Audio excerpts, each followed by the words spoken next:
Yo, what's up guys, welcome back another YgoPro duel video. Next match, Cross-Banlist Cup, top 8. First match here of the top 8. So which deck has the advantage? We have Kin-Tele-Undead, Zombie Tele-Undead versus the very old school deck, at least yeah, the Chaos Yata lock deck with yeah, pretty much Banlist top deck. Which deck has the advantage? Well, difficult to say. Before the match I would say Yata lock has the advantage simply because of all the broken cards. Snatch, Steal, Mirage of Nightmare, Painful Choice, and the list goes on. But Zombie Tele-Undead is fast and has a lot of explosive plays, access to starters for example. So it could go either way. Anyway, let's hop into the first game.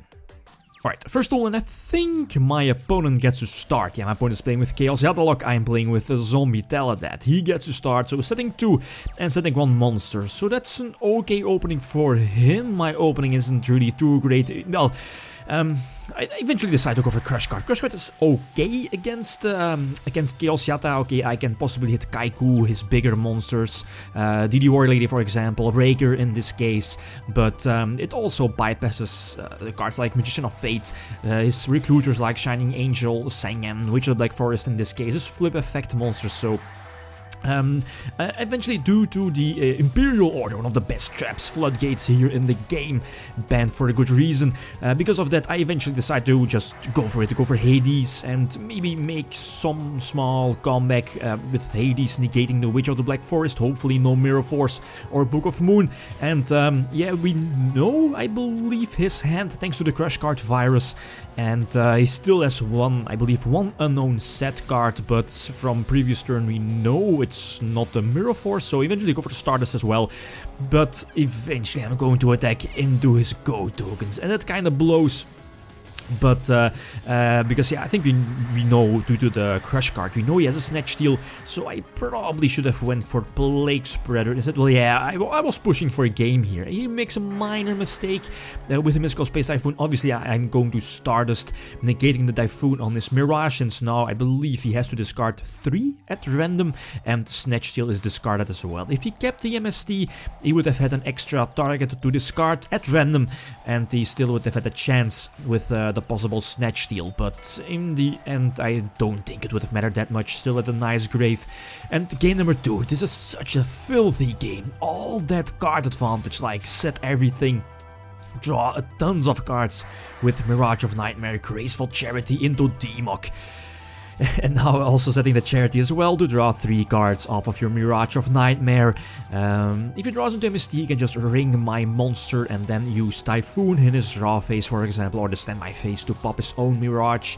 And now this is just more filthy, dropping the Emperor as well. Chorus could have been cool here, but... no, even the burn damage I believe should have done it for him with the Chaos Emperor Dragon. So important game number 3. I get to start. My opening hand isn't really too spectacular, but Allure of Darkness into Foolish Burial to send a Malicious normal summon. Eventually, yeah, the Plague Spreader go for Stardust. Stardust can protect my setup, very important against Heavy Storm, Harpies, Feather Duster, Raigeki, Dark Hole, so Stardust is all good. And just in case of Snatch Steal, go for Thought Ruler as well.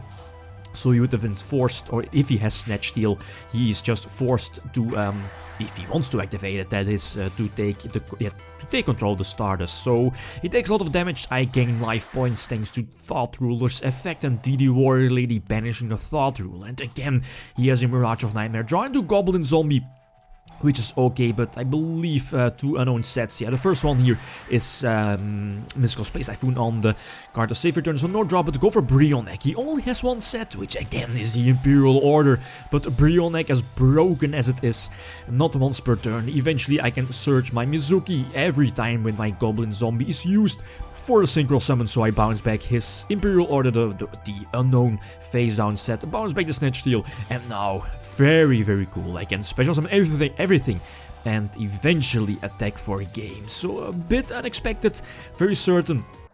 Very honest, a big unexpected that the Tele-Undead deck takes it over Chaos Yata lock here, especially because back in the, was it last year, the Cross-Banlist tournament, Yata ended up very high, but now the top 8 is where it ends for Yata. So yeah, Kin-Tele-Undead goes on to the top 4, guys. Thanks for watching and feel free to leave a comment or like if you enjoyed the video. Lithium signing out. Peace.